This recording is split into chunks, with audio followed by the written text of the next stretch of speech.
ലക്ഷ്യം നേടിയ പ്രഹരം എന്ന് മാതൃഭൂമി പറയുന്നു.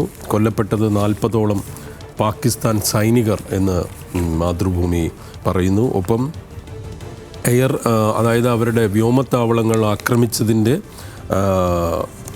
ദൃശ്യങ്ങളടക്കം നൽകിയാണ് മാതൃഭൂമി ഇന്ന് ഇക്കാര്യം ഒന്നാം പേജിൽ പ്ലേസ് ചെയ്തിരിക്കുന്ന ഈ വാർത്ത.